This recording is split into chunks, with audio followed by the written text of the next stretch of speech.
Tidak bosan-bosan saya memberikan edukasi kepada sahabat semua, dimanapun sahabat berada, mulai dari Sabang sampai Merauke, mulai dari negara-negara tetangga yang aktif mengikuti live streaming saya ucapkan terima kasih. Nah, sahabat Kedimas, tadi ada seseorang penonton asik dari Tuban.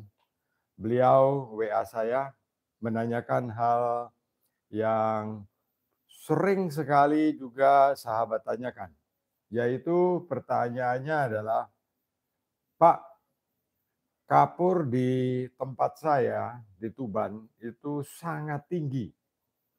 Bisakah filter ini menurunkan atau menghilangkan kapur dari sumur saya?" Jawabannya adalah tidak bisa, ya. Jadi kapur, mangan, timah, timbel, dan segala macam mineral berat yang terlarut di dalam air tidak bisa hilang dengan alat yang namanya filter. Bisanya hanya dengan perlakuan khusus dengan menggunakan mesin demineral, mesin RO, ataupun dengan cara destilasi atau penyulingan. Hanya 3 cara itu saja yang bisa menghilangkan kapur yang terkandung di dalam air. Sahabat Kenimas, kapur ini dan zat besi khususnya, ini 2 mineral yang paling antik dan paling asik ya. Dia bisa, menempel di mana-mana. Dia bisa merupakan bagian dari mineral air, bisa juga bagian dari endapan. Makanya saya bilang, paling asik. Kita bicara tentang air ini memang paling asik. Sama persis dengan kita cerita tentang kisah cinta yang tak pernah berakhir, ya. Jadi ada selalu dongeng tentang cinta. Sama persis dengan bagaimana dongeng tentang air.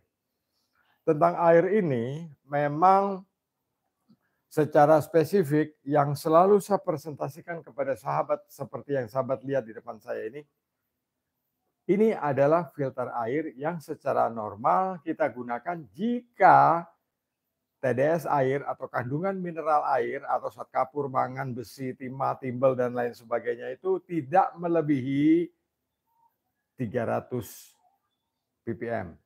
Artinya kandungan mineral seperti kapur, mangan, timah, timbel, dan sebagainya itu tidak melebihi 300 miligram per liter air, ya. Jadi itu bisa diolah dengan mesin ini, dengan filter yang saya akan terangkan. Ini termasuk yang saya terangkan kemarin. Nah, sahabat Dimas, kita beruntung kalau kita berada di tempat tinggal di mana kita hidup ya, dengan TDS air mulai dari 70-an. Ini air tanah ya, yang saya bicara ini air tanah. Mulai dari 70 ppm sampai 300 ppm. Sahabat bisa bayangkan teman-teman kita atau saudara-saudara kita yang berada di tempat lain yang punya TDS melebihi ambang batas 400, 500, 600 ya. Sedih sekali. Mereka hanya mengandalkan air hujan untuk dikonsumsi. Tetapi air yang ada di tanah tidak bisa dikonsumsi karena kandungan mineralnya melebihi ambang batas. Jika kandungan mineral air melebihi ambang batas, itu berarti perlakuannya juga akan berbeda dibanding dengan air yang normal. Sekarang ini saya mau live streaming menjelaskan tentang sistem pengolahan air dengan kandungan mineral normal di air antara 50 air tanah, air permukaan, air sumur, sampai dengan 300 miligram per liter air. Sahabat, air yang ada di dalam tanah ini ya ketika hujan turun, ketika Tuhan turunkan hujan ke permukaan bumi ini, air hujan ini akan mensucikan ya, akan membersihkan permukaan tanah dan mengantarkan semua hal yang tidak baik di permukaan dibawa ke dasar. Dasar yang saya maksud adalah dasar sumur. Di sana alam secara evolusi akan mengolah bakteri yang merugikan, akan menyerap semua hal yang kotor di permukaan tanah, dibawa ke dalam tanah. Nah, setelah di dalam tanah, air yang larut dari permukaan tadi akan kita serap naik dan kita gunakan. Itu berarti ada suatu proses daur ulang, ya, daur ulang yang sebagian dibantu oleh alam, sebagian lagi tugas kita untuk melakukannya. Jadi saya ingatkan lagi kepada sahabat bahwa air ini bukan saya yang buat, bukan juga sahabat yang buat. Air ini Allah yang buat. Ya, tugas kita hanya membersihkan kalau kotor, menjernihkan kalau keruh, menjadikannya bening kalau dia sudah jernih, menjadikan dia tawar kalau dia berasa. Tugas kita cuma itu. Jadi kita atau saya mengajak sahabat semua yang seirama dengan aliran air kendi emas ini supaya memahami bahwa kita tidak boleh memegahkan diri, apalagi kita sombong mengatakan bahwa air yang kita buat ini adalah air buatan kita. Sebenarnya tidak. Kita hanya menjual atau melakukan daur ulang terhadap apa yang sudah Tuhan berikan untuk kita. Ya, nah, sahabat kendi emas, dalam suatu sistem pengolahan air itu ada syarat yang harus dipenuhi. Dan syarat ini tidak semua orang tahu, ya, secara teori dan secara praktis tidak ada orang tahu. Mereka hanya khususnya untuk pengelola depot air minum, kebanyakan itu hanya menyaring air seperti apa kata penjualnya, penjual mesinnya. Ini harus pakai pasir, ini harus pakai arang, ini harus pakai hosing 30, 50, ini harus pakai ini. Semakin banyak filter, semakin bagus, begitu kan yang sering kita dengar. Tetapi sahabat, sebenarnya prinsip dasar dari pengolahan air itu ada syaratnya. Ya, ada 2 syarat utama yang umum yang kebanyakan depot-depot air minum pakai, dan ada syarat ketiga untuk menentukan kualitas air. Jadi syarat pertama harus ada air dulu yang mau diolah. Syarat kedua harus ada makrofilter. Di sini saya menggantikan fungsi makrofilter dengan filter dish. Filter dish ini adalah filter modern, barangnya kecil, tempatnya tidak butuh tempat banyak, membersihkannya mudah, bisa dilakukan oleh kita sendiri. Kalau kita di rumah pasang tangki yang besar itu, ya yang besar sekali, yang tingginya kurang lebih 1,45 meter itu, kita bisa bayangkan berat mengangkatnya, mencucinya juga sulit, ya, menggesernya juga berat, membutuhkan tempat yang besar juga. Tetapi filter dish tempatnya kecil dengan fungsi yang sama, ya. Yang kecil ini untuk ukuran rumah tangga kecil. Jadi dia flow 1.000 liter sampai dengan 3.000 liter. Jadi flow-nya, alirannya antara 1.000 sampai dengan 3.000 liter. Kotornya air tidak saya perhitungkan sebab kalau saya memberikan spekulasi atau memberikan spesifikasi bahwa filter dish yang kecil ini alirannya 1.000 sampai 3.000, sahabat sendiri yang menyesuaikan dengan kondisi air di tempat sahabat tinggal, ya. Jadi syarat pertama harus ada air. Syarat kedua harus ada makrofilter. Ini makrofilter ya untuk rumah tangga seperti ini. Dan untuk rumah tangga kedua yang orangnya agak banyak, agak besar dia seperti ini ya. Ini kapasitasnya 10.000 liter per jam. Jadi antara 5.000 liter sampai dengan 10.000 liter per jam. Ini filter dish. Membersihkannya gampang, mencucinya mudah. Kalau malas cuci bisa pasang keran di sini untuk mengeluarkan kotoran air. Memasangnya bukan dalam keadaan berdiri begini tapi dibalik seperti ini ya. Ini kondisi pada waktu instalasi, dia terpasangnya ke bawah begini supaya kalau kita bersihkan kotoran, air mudah keluar ke bawah. Kalau kita pasang ke atas begini, nanti dia semprot kita punya muka. Jadi pasangnya harus ke bawah ya. Jadi dalam sistem pengolahan air itu harus ada syarat yang dipenuhi. Yang pertama adalah ada air. Yang kedua ada makrofilter. Ketiga ada mikrofilter. Jadi di sini ada mikrofilter ya. Di sini ada mikrofilter. Mikrofilter ini isinya aslinya seperti ini ya. Jadi ini big housing atau housing besar yang di sininya filternya sebesar ini. Nah, sahabat Kendimas, kalau kita punya air yang mau kita saring ini tidak berbau, ya, tidak ada masalah bau, kita bisa menggunakan yang besar ini langsung. Jadi syarat pertama harus ada air, syarat kedua harus ada makrofilter, ya, makrofilter artinya penyaringan yang kasar. Penyaringan kasar ini menjadikan air kotor menjadi air bersih di sini. Setelah itu airnya bersih dimasukkan ke mikrofilter, airnya akan jadi jernih. Ya, akan jadi jernih karena sudah disaring dengan filter seperti ini. Ini instalasi untuk rumah tangga yang paling pas, ya. Yang paling pas ukurannya menggunakan big housing dengan cartridge dan ketebalan seperti ini. Kemudian setelah air itu jernih, kita pindahkan ke ultrafilter di sini. Ultrafilter ini menjadikan air bening 9,99% bening.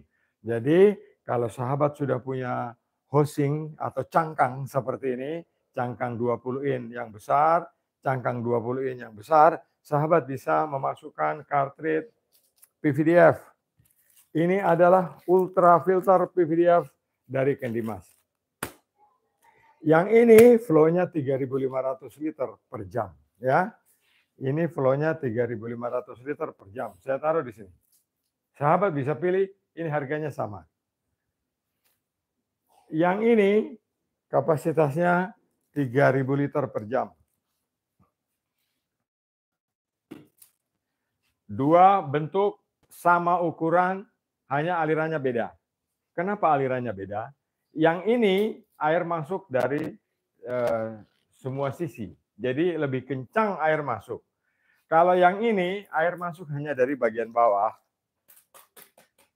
Air hanya masuk dari bagian bawah sini dan lubangnya kecil, makanya alirannya jadi 3.000 saja. Yang ini 3.000 liter per jam, yang ini 3.500 liter per jam. Memasangnya nanti di dalam housing ini.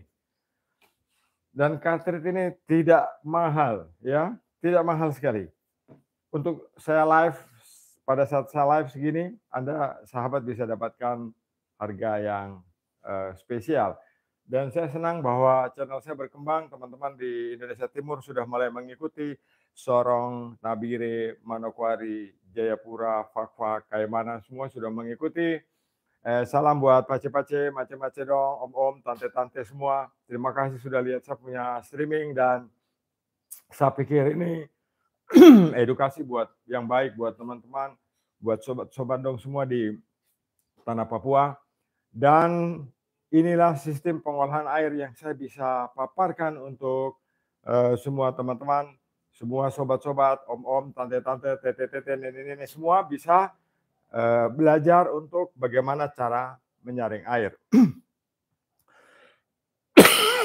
Maaf. Ketika saya tinggal di Sorong, ya, ketika saya tinggal di Sorong Selatan, itu di sana airnya berminyak kuning, ya. Tapi pada waktu saya di sana itu belum ada saringan yang modern seperti ini. Jadi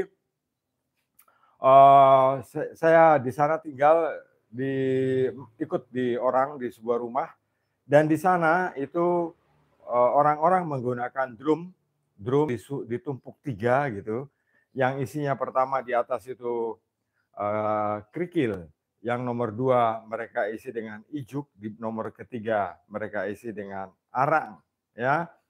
Nah, air yang kotor dari sumur itu kita timba setiap hari kita lakukan itu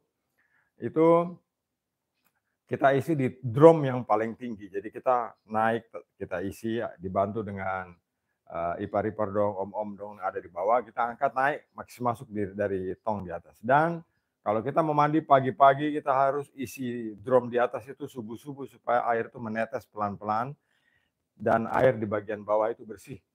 Itu dulu ya. Jadi saya di Sorong kurang lebih sekitar tahun 83 atau 84 di sana. Jadi belum saringan modern seperti begini ini belum ada. Nah, untuk ini apa, sobat-sobat dong, om-om, tante-tante, ipar-ipar, semua yang ada di tanah Papua, khususnya di daerah-daerah yang baru terbuka, misalnya seperti kepulauan-kepulauan kecil, itu di sana juga banyak sekali kendala di air bersih. Jadi, dengan sistem penyaringan seperti yang saya kasih tahu ini, mudah-mudahan bisa memberikan manfaat buat semua teman-teman, khususnya di Riau, di Kalimantan, bisa memanfaatkan teknologi yang saya jelaskan ini untuk kepentingan kita di tempat kita tinggal dan kita hidup ya. Nah, yang spesifik di Kalimantan, terus di daerah Rokan Hilir ya, Rokan Hilir di Riau, kemudian di Kalimantan Selatan, Kalimantan Tengah, itu semua masalahnya di sana TDS-nya rendah. TDS-nya rendah karena air itu adalah air permukaan. Jadi air hujan yang tertampung di permukaan tidak terserap ke dalam tanah sehingga TDS-nya rendah. Hanya warnanya kuning dan pH-nya 5, 4 ya. Jadi airnya asam disebabkan oleh kandungan kadar besi dan mangan yang cukup tinggi. Kemudian ada oksidasi juga terhadap zat besi dan zat kapur sehingga mengakibatkan air itu kalau didiamkan di dalam bak kira-kira 1 malam atau lebih dari 16 jam biasanya air itu akan berubah warna dari bening menjadi kuning ya. Nah, kalau air berubah warna seperti itu, untuk teman-teman yang mengalami seperti ini, sahabat bisa menggantikannya atau teman-teman ipar-ipar dong yang ada di Papua sana bisa menaburkan ini apa, kapur pinang itu yang biasa kapur yang kita biasa pakai buat makan pinang, itu bisa ditaburkan di air yang kuning itu supaya itu tidak menjadi kuning. Sebab kenapa dia tidak menjadi kuning bukan karena kapur, karena pH-nya naik ke jenjang yang lebih tinggi, misalnya dari 4 akan jadi 7, akan jadi 8, seperti itu sehingga airnya tidak berubah warna. Kita lanjutkan. Nah sahabat, jadi dalam sistem penyaringan air ini, itu ada syaratnya. Syarat pertama harus ada makrofilter, apapun bentuknya itu terserah.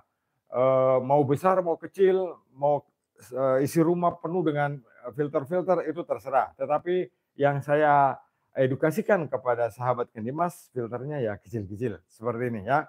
Jadi ada makrofilter, kalau rumah tangga kecil bisa pakai yang mini ini harganya 195.000.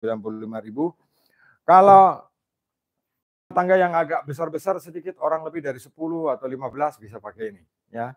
Agak lebih besar sedikit, kemudian ke makrofilter. Kalau air tidak bau, ya, air sumur tidak bau, atau air permukaan tidak bau, bisa pakai ini langsung. Jadi air kotor kita saring menjadi bersih, air bersih kita saring di sini menjadi jernih, sekarang tinggal kita sendiri, mau jadikan air itu bening atau tidak. Kalau kita hanya menjadikan air itu jernih, cukup stop sampai di sini. Yang ujung ini tidak perlu, ya. Yang ujung ini kita tidak butuhkan. Jadi cukup sampai di jernih saja untuk mandi, cuci mobil, bersih-bersih rumah, cuci piring, cuci pakaian, itu sudah cukup sampai di sini. Tetapi untuk konsumsi kita, untuk penampungan di bak kamar mandi misalnya supaya tidak keruh atau tidak kuning, bening betul 9,99% bening, bebas jamur, bebas bakteri, berarti kita harus meneruskannya ke ultrafilter. Disinilah proses akhir yang menghasilkan air dengan kualitas paling bagus ya. Nah, sistem penyaringan ini sederhana, tidak makan tempat, sahabat bisa menggantungnya di tembok ya. Di sini ada penggantungnya, bisa memasukkannya di sini. Pertanyaan sekarang adalah, Pak, kalau airnya bau bagaimana Pak? Kan ini filter ini buat air yang tidak bau. Air yang baik-baik saja, bening tapi tidak bau. Jernih tapi seperti kotor ya. Bagaimana itu kalau dia bau? Saya kasih tahu ini rahasianya ini. Jadi saya tidak satu rahasia pun kalau sobat-sobat dong ingin tanya bisa bisa tulis di kolom komentar atau tinggalkan pesan di WhatsApp ya. Dan saya tidak bisa menjawab WhatsApp itu cepat-cepat, tidak bisa karena dengan adanya saya sering live streaming, sering memberikan edukasi di YouTube itu ya WA yang masuk ke saya itu satu hari ada 800, ada 900 WA, jadi saya sendirian Jadi saya harus menjawab itu satu persatu dan pelan-pelan. Jadi kalau WA ke saya, ini kawan-kawan semua, sobat-sobat, sahabat Kedimas semua harus bersabar ya, harus bersabar. Pertanyaan, pertanyaan ini, Pak, kalau airnya bau bagaimana? Nah, sekarang saya akan terangkan. Kalau airnya bau bagaimana? Nih, saya kasih masuk begini.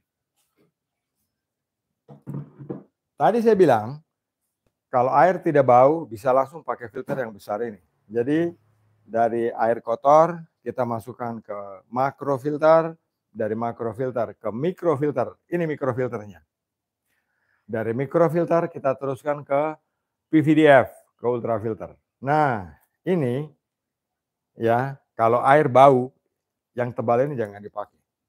Kita kasih turun, kita ganti dengan filter yang kurus ini. Ya, kita ganti dengan filter yang kurus ini. Nah, caranya bagaimana? Jadi caranya kita lepas ini. Ya.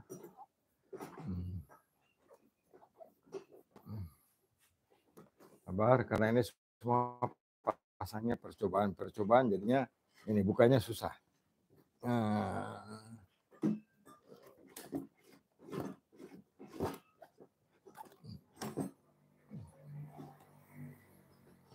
Nah, ini saya sudah berhasil buka, ya. Jadi kalau airnya bau, ya, kita sudah pakai big hosing begini, tapi airnya bau. Bau itu macam-macam, bau besi, bau tidak enak, bau amis, bau ya, pokoknya airnya tidak segar. Tadi saya bilang, kita manusia ini hanya tukang penyaring air ini ya, para tukang ledeng ini ya, itu tugasnya itu sebenarnya hanya membuat seperti ini, tidak boleh melampaui kewenangan yang menciptakan air.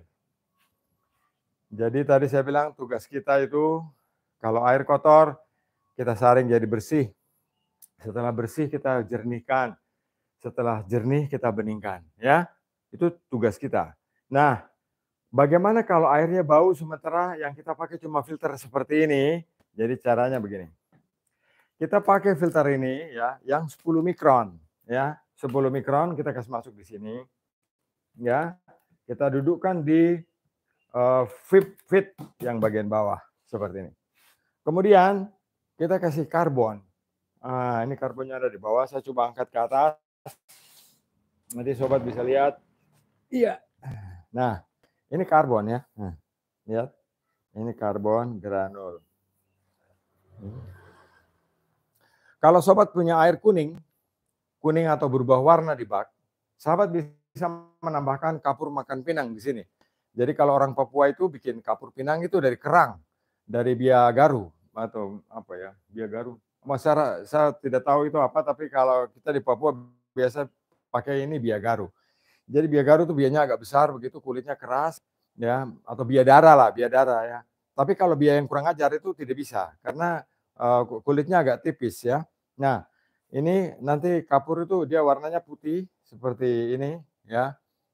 Ini sahabat bisa lihat warnanya putih ya. Nah, warnanya putih seperti ini. Itu kita campur di sini ya. Kita campur dengan kapur ini supaya air yang tadi bau dia tidak berubah warna atau air yang pH-nya rendah tidak berubah warna ketika ada di bak. Arang ini ya, ini kita masukkan di dalam sini ya. Kita masukkan di dalam hosing ini. Nah, kita masukkan seperti ini. Jadi yang tadi filter yang ini tetap di tengah ya. Saya kasih miring supaya bisa lihat. Ini ada filter putih tahan dengan jari. Nah, kemudian isi di hosing ini. Isi saja begini sampai penuh ya. Sampai hosing ini penuh. Setelah penuh, sahabat bisa pasang kembali ke dalam sini seperti ini. Yuk, sabar. Nah, baru kancing. Nah, jadi pasang. Jadi di dalam sini nanti akan berisi karter filter yang kurus tadi dengan karbon di dalamnya. Sahabat Kedimas, ini teori yang paling praktis, paling murah, sahabat bisa praktekkan juga di rumah sendiri. Tetapi kalau sahabat kesulitan mendapatkan produk ini bisa kontak saya karena saya biasa atau saya sudah menulisnya di deskripsi. Jadi kalau baca deskripsi, karena kalau di setiap video di bawah itu kan ada link, ada deskripsi, kita bisa klik untuk kita baca. Oh, kalau mau menghubungi AR Kendimas itu ada tertera di situ, ada nomor WA, ada menjelaskan tentang isi dari videonya, ada di deskripsinya. Jadi bacalah di deskripsi itu. Sobat Kendimas, berarti proses penyaringan air kita ya yang kotor dari manapun sumbernya, dari sumur boleh, dari toren penampungan boleh, dari air yang di kubangan boleh, ya nanti dimasukkan. Yang penting mengikutilah prosedur seperti ini, makrofilter, menyaring air kotor menjadi bersih. Air kotor itu maksudnya air yang ada campur segala macam kotoran. Nanti kalau disaring dengan filter makrofilter ini, air itu jadi bersih. Bersih dari kotoran, bukan bersih dari warna, bukan bersih dari apa namanya itu, pokoknya bersih lah air itu. Jadi tidak ada lagi ampas-ampas di situ, nanti masuk ke sini. Setelah di sini air itu jernih ya. Karena kita sudah isi arang tadi di dalam sini, airnya jadi tidak berbau. Kalau kita hanya pakai untuk kebutuhan rutin saja, mandi, cuci kakus, kemudian cuci mobil, siram tanaman, kita cukup sampai di sini. Kita tidak perlu lanjut ke sana ya. Saya tidak paksa sahabat untuk harus beli di sana. Sahabat sampai di sini saja, putus, sahabat sudah bisa pakai untuk menjadi air bersih. Jadi kebutuhannya cuma dua, filter dish dan filter ini. Nah, tapi kalau sahabat ingin, Pak, kayaknya jernih kurang memuaskan deh, karena di bak itu dasarnya tidak terlihat. Berarti kita harus menjadikan air itu bening. Berarti kita harus menggunakan PVDF ini, ya. Dua ini spesifikasinya berbeda. Yang ini 3.000 liter, yang ini 3.500 liter. Selama saya live dengan harga saya genapkan ini 1.000, aslinya 1.500 ya. Jadi saya kasih sobat potongan diskon 500.000. Hal yang istimewa kalau sahabat order di hari Minggu ini. Nah, sahabat Kendimas dimanapun sahabat berada, mudah-mudahan edukasi ini memberikan manfaat yang baik untuk semua sahabat Kendimas dimanapun sahabat Kendimas berada. Terima kasih atas atensinya. Saya Lukman Hakim di Blitar, Jawa Timur. Salam Kendimas.